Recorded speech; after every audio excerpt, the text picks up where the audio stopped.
Welcome to the Power of Owning Your Career podcast. I'm your host, Simone Morris, and I have a passion for empowering others to take responsibility for their careers. Yes, I've written several books on owning your career and am loving hosting this podcast. This podcast is for you if you're willing to make a shift to the driver's seat in your career. We feature leaders who inspire, empower, and motivate you for consistent career action for results. Please continue to join us every Sunday when a new episode is released. Let's get into this week's show.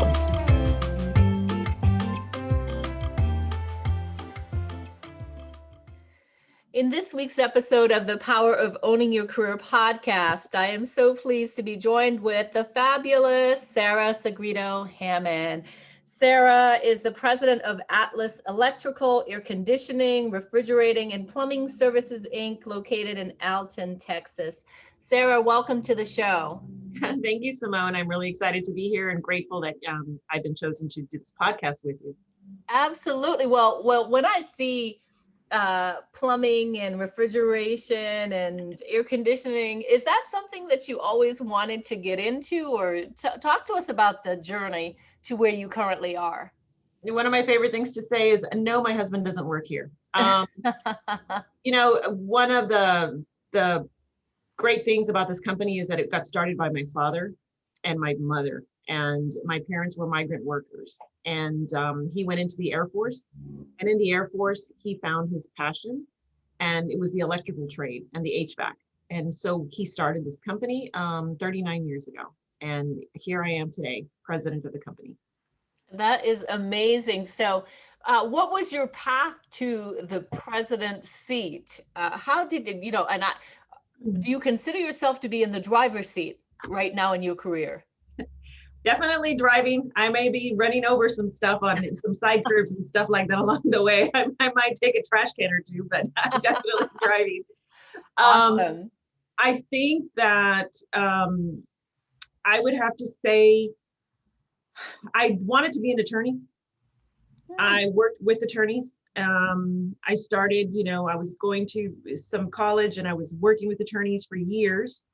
And then I realized while working with attorneys that I didn't want to do that I did not want to be an attorney. And I told myself, because I would see some clients that would come in and I would be like, I don't want to need to take money from somebody that I don't believe in. I don't want this type of job. Like, I don't want to have to pay the bills and have to represent somebody that I did not feel was right or had a claim. And I felt that if I was to become an attorney, I would put myself in a position to have to accept funds from somebody to keep myself going in my career. And I could not see myself doing that. So what am I going to do? Am I still going to go to law school? Am I not going to go to law school? And then my dad had come to me and he was like, I need help in the company. Can you help us? I don't know what I'm going to do with it. And my older brother was working with my dad at the time. And he also had come to me and had said, we're not getting along. Like, we need some assistance.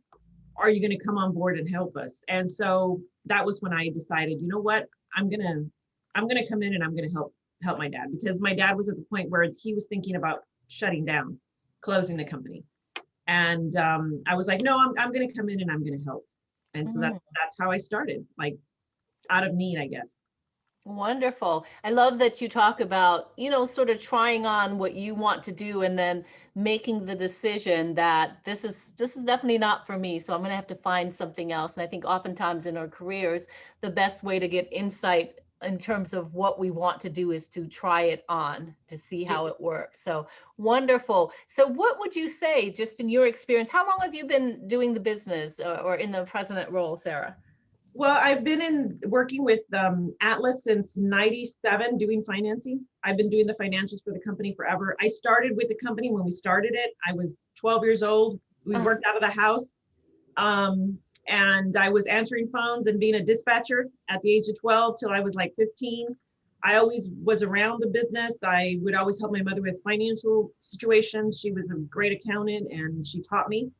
And so from there, I learned the the process. And in 97, I took over the financials. And then in 2008, I came in full time and I started at the bottom. I started, sitting down, filing, learning the files, understanding the situation, understanding what I was doing, taking calls. I wanted to know and understand every part of the company. And so I did everything from dispatching, answering calls, sending out technicians, walking job sites. There was nothing that I would not do in the business, and doing financing, setting up a financing collection department. Because of my legal, understanding, I was able to do that. I was able to bring down the collection that we had, because they had 600 and some $1,000 in collection that they hadn't collected. And I was able to bring it down to 200 in a matter of 3 months. You know what I mean? I was like, oh no, let's get this going. We need to fix some holes. And so with my parents' great experience and them understanding the business and my other knowledge, we were able to really streamline and really grow the business. Wonderful, wonderful. So from the different vantage point, Sarah, that you've had just wearing these different hats in the company, tell us, based on your experience, what your formula is for successfully owning your career. What are the key ingredients? What do you think? Understand every role. Make sure that you've done it. Make sure that you've sat in that hot seat. So when somebody fails and somebody does something wrong, you understand why. You understand the pressure that they're going through, and you allow them to fail. You teach them, you grow your people, but you have to allow them to make mistakes and to make changes in those positions based on what they feel the need is. You don't know it all, and you've got to be able to be open to the people that are surrounding you, that are telling you this needs to change or we need to modify that. And always go to them and let them lead you. I can't lead every position because I don't sit in those hot seats anymore. I'm not taking the phone calls. I'm not the one that's sending out the dispatch, but they are. And so I just want them to be the best versions of themselves while they're doing it. And I let them lead me and guide me. What do you think? How do you perceive it to be better? How can you help me fix this? What is the direction you want to take the role in? And then we give feedback back and forth. You've got to have great communication with your team, constantly. Great communication with your team. So how does one get comfortable with making mistakes as leaders and as employees, as individuals? How do we get comfortable with making a mistake? It's like when you asked me in the beginning and you brought up the perfect scenario. Are you driving? Are you driving your career? When you drive, you make errors. Everybody's human. You run over a curb. You hit a pole. Maybe the car hits you. Something happens. You brake quickly. You pass a red light. You pass a stop sign. You don't completely stop at it. You're constantly making mistakes when you're driving, but you don't ever stop and say, oh my goodness, I made a mistake. I can't get into the driver's seat. You just do it, right? When you're running a business, you have to be able to make that mistake and own it. When the cop stops you and said, you didn't stop at that red light, you rolled through it. You have to be able to say, well, it wasn't me. You can't be sitting there and not owning that. You have to be comfortable with, you're right, I didn't, I'm sorry. I'm going to do better. So when you're going through your business and you rolled through something that maybe you should have stopped at and somebody calls you out on it, you need to be like, you're right. I'm sorry. Let me do better. And be okay with the police that are going to be coming by, which could be your staff. It could be a customer. It could be your team. It could be your mentors that say, hey, wait a minute, quit your rolling, and grow from that. Don't stop driving. Such solid advice. And I am especially tickled by the language around the podcast and driving. Sarah, I'm going to show you the driver. Look.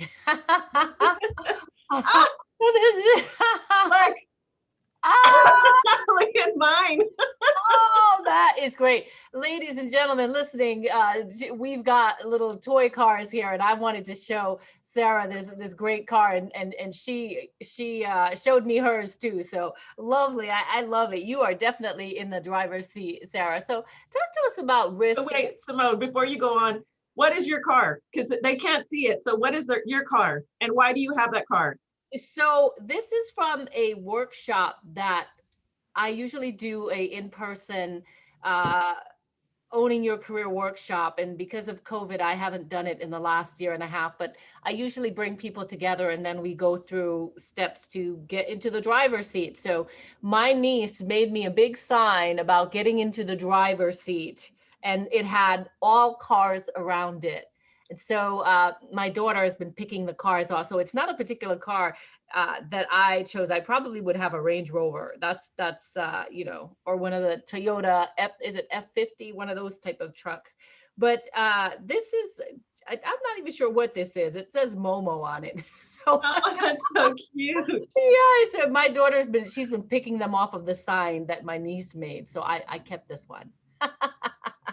Mine is a Range Rover. Ah! And it was given to me because I was talking to a mentor of mine. He's an older gentleman. He owns a roofing company. And I was telling him, he was like, what's your dream car? And I said, I've always wanted a Range Rover, but I'm not going to pay that much money for a vehicle, right?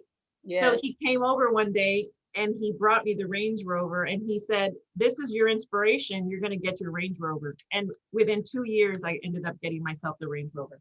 All right. Well, you know what? I'm going to have to get a Range Rover and put it here so that within 2 years or so, I too can have, and I want a white one. So this is just, I have a white one. Oh. I have a white one, Simone. So yes, you know what? Send me your address and I'll get you a little Range Rover toy and ship it out to you. Okay. Well, this is how serendipitous that we're having this conversation. I'm seeing the cards. It's going to be manifested. I know it is. And you know, that's really important, the manifestation, right? Mm-hmm. Talk about that in business. What are you feeling when you wake up in the morning? You know, how are you going into your company? What is your energy and your flow in business? It's so important, that manifestation. Yeah, I'm glad you're saying that because, you know, I think I use manifestation and I use intention. Yeah. This morning in my journal, I set an intention for the day. This is what I'm going to do. This is how I'm going to show up. I'm not going to ignore the hard things or move them from, you know, today to the next day. And I just set a really good intention for the day. So I think when you manifest and you use intention, it's really a good thing, a good strategy. I like that word, intention. Somebody asked me the other day, when you die, what do you want to be on your tombstone?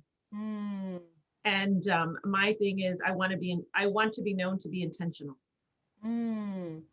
I love that. Could I ask you, if you think about your career body of work and you were going to write a book about, you know, your experiences and your core message, what would the title of the book be?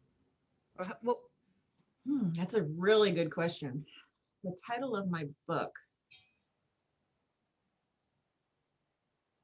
Road Bumps. I love it. Tell us more about that. Road bumps. You know, sometimes I was driving and I should have been in the passenger seat. And you don't take in the advice that you need to take in. And learning that at an earlier age probably would have stopped me from some of the tragedies that I went through.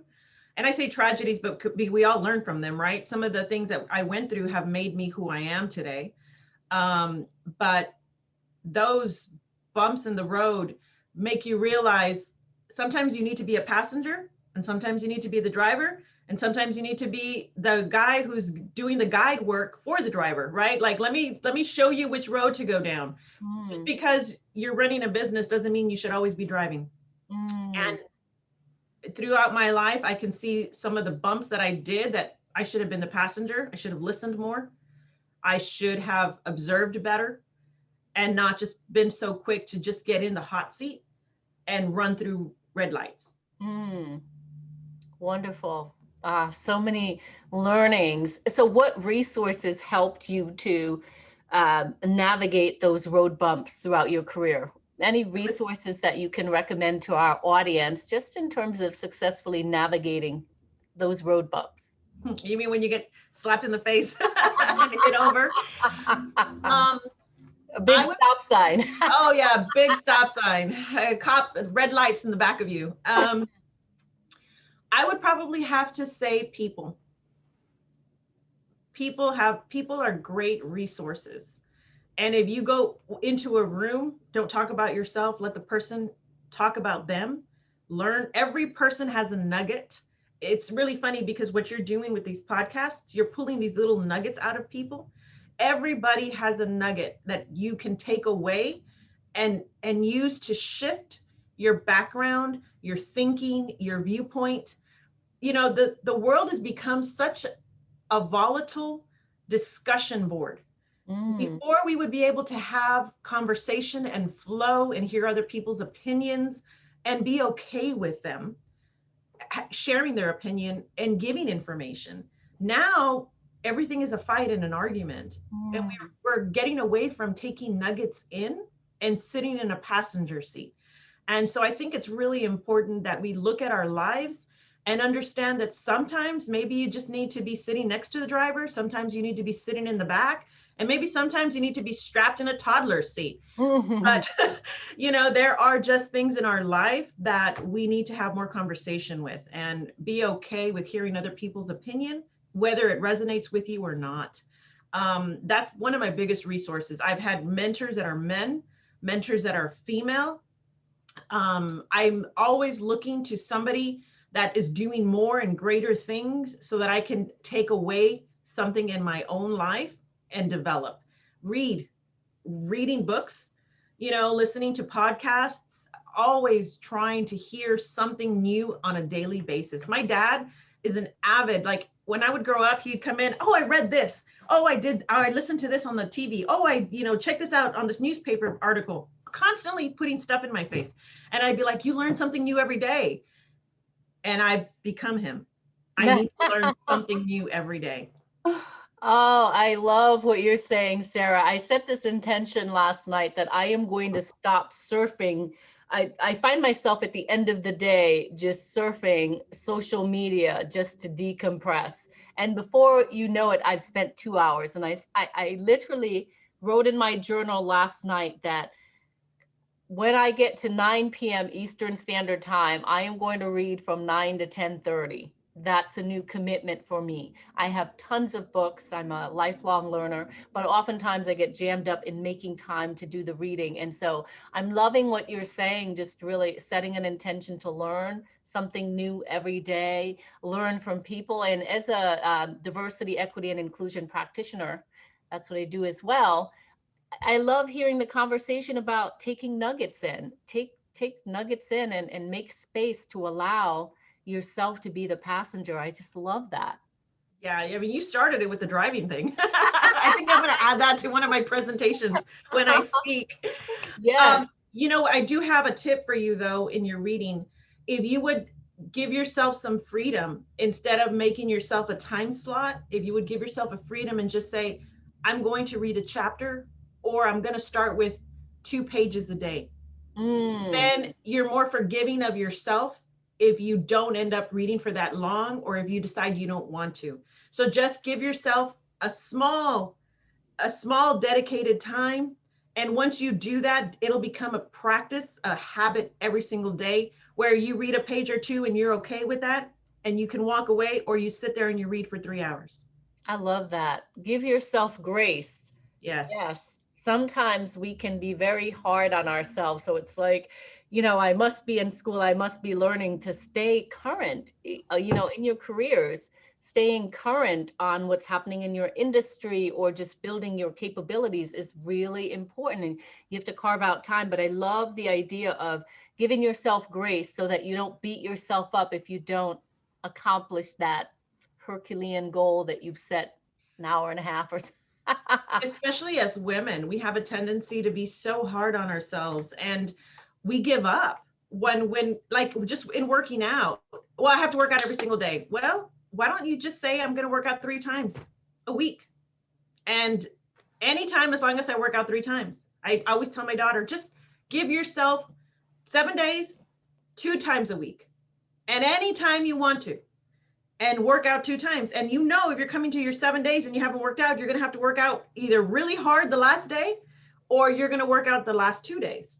But give yourself parameters to be okay, to be fluid Because I think that when we are fluid in our mind with ourselves, instead of having all these blocks, that we just flow, our energy is flowing, it's freedom, it's beauty, it's safety, it's love. But when we're putting ourselves on these stopping blocks all the time, we hurt ourselves. Love that. Any books come to mind that have been really impactful to you in your career? The book I read last year by Amanda Palmer, it's called The Art of Asking, Mm. was a different concept for me. I thought I was pretty open and that I could read people and that I understood and that I was really handy in my brain with analyzing and knowing people's love languages and getting to understand things like that. When I read Amanda Palmer's book, she opened my eyes to a different level. I was like, so not what I thought I was, so not understanding and seeing people for who they really were. And it's made me take some steps back and learn at a different level. I'm so passionate about her book. I even reached out to her. I'm in an organization and I was like, will you please come speak to us? You sound amazing. Like your input and your insight in the art of people was phenomenal. I'm in love with her book. And it's a different kind of book. It's not your cookie cutter. I mean, like I've read like the 7, things of highly influential people. I love to read John Maxwell. I mean, I love to read, but her book was different, but it resonates. It really resonates. I highly recommend you read that. And of course, The Art of War for Women. That has been my go-to since I was in my 20s. It was recommended to me by one of my mentors. I go through that book maybe every 3 years. And Chris Voss, the negotiation guy, the FBI stories and how to negotiate, like not to give in, not to give any part in. For me, it was always compromise. And he's like, nope, you don't compromise. I need to get that. Is that about not leaving nothing on the table? Yeah, I think I just there's so many recommendations on that book, so I have it. I'm going to commit to reading 2 pages. Nice. Okay, so we've got a lot of resources that I will put in the show notes. Because you mentioned the book for women, The Art of War for Women, I definitely am going to look that up. I've heard of The Art of War, but there's a specific one for women? It's specific for women. It is different from the men's version. I read both, but I really like The Art of War for Women. It is specific to we have a different mindset.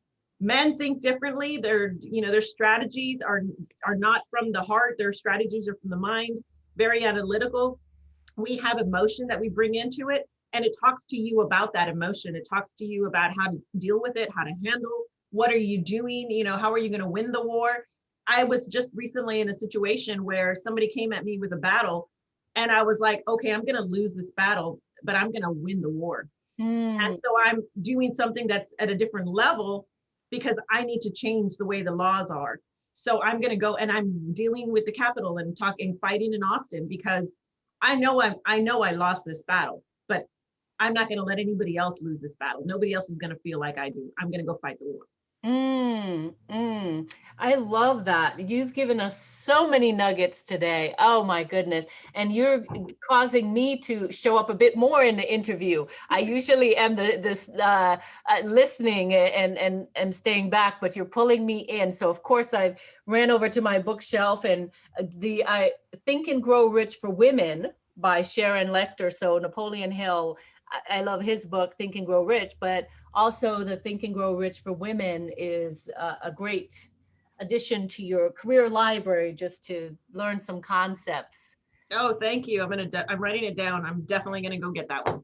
Yeah. I'm going to have you back, Sarah, for sure, because I think we can talk a lot longer, but certainly you've given us so many insightful nuggets to take away. And I want to thank you for being a guest on the Power of Owning Your Career podcast. Can you please tell our listeners how they can get in touch with you or stay connected if they'd like to do so? Reach out to me on LinkedIn. It's one of my favorite ways to communicate with people.